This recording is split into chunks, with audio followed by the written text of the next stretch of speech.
নমস্কাৰ বন্ধু বান্ধৱীসকল, আপোনাৰ মনত আছেনে আজিৰ পৰা প্ৰায় 2 বছৰ আগৰ কথা 2022 চনক হটেষ্ট ছামাৰ ৰিভাৰ নামেৰে জনা গৈছিল।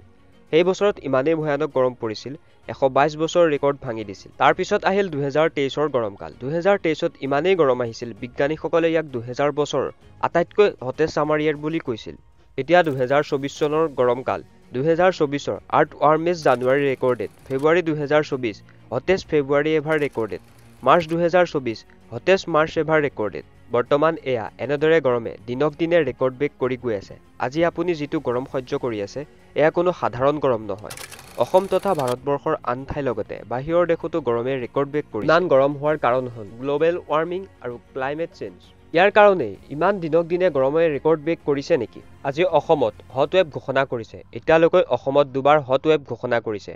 1 মে'ত 1960 চনৰ আৰু 2024ৰ ছেপ্টেম্বৰৰ মাজভাগৰ সময়ত।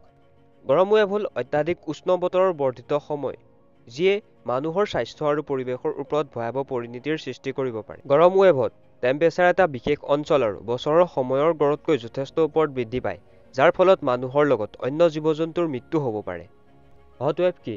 গৰমকালি সাধাৰণতে 40 ডিগ্ৰী চেলছিয়াছ হোৱাৰ স্থানত টেম্পেচাৰ 42 ডিগ্ৰী বা 43 ডিগ্ৰী চেলছিয়াছ বৃদ্ধি পালে তাক হট ৱেভ বুলি গণ্য কৰা নহয়। ইয়াৰ বিপৰীতে যি ঠাইত স্বাভাৱিক টেম্পেচাৰ 27 ডিগ্ৰী চেলছিয়াছ বা 28 ডিগ্ৰী চেলছিয়াছ হয়, তেনে ঠাইত টেম্পেচাৰ 35 ডিগ্ৰী চেলছিয়াছত উপনীত হ'লে হট ৱেভ বুলি কোৱা হয়। কিহৰ বাবে ইমান গৰম? জলবায়ু গৱেষকসকলে কয় যে বায়ুমণ্ডলত উচ্চ চাপ থাকিলে গৰম বায়ুক তললৈ জোৰ কৰি মাটিৰ ওপৰত আবদ্ধ কৰি ৰাখে।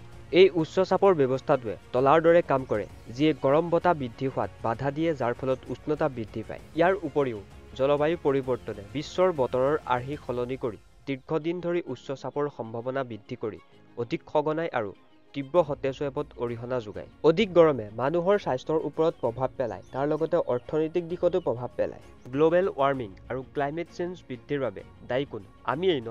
অধিক পলিউশ্যন, ফ'ৰলেন বনাবৰ বাবে গছ-গছনি কাটি তহিলং কৰাৰ বাবে আমি যেনে কৰ্ম কৰি আছো তেনে ফল পাইছো। এই উৎকট গৰমৰ পৰা নিজকে বচাই ৰাখক, শীতল আহাৰ গ্ৰহণ কৰক, বাহিৰত কাম কৰাৰ পৰা দূৰত থাকক, শীতল কাপোৰ পৰিধান কৰক, সাৱধান হওক, নিজক সুস্থ ৰাখক, লগতে পৰিয়ালটিক সুস্থ ৰাখক। চেনেলটো ছাবস্ক্ৰাইব কৰিবলৈ নাপাহৰিব। ধন্যবাদ। জয় আই অসম।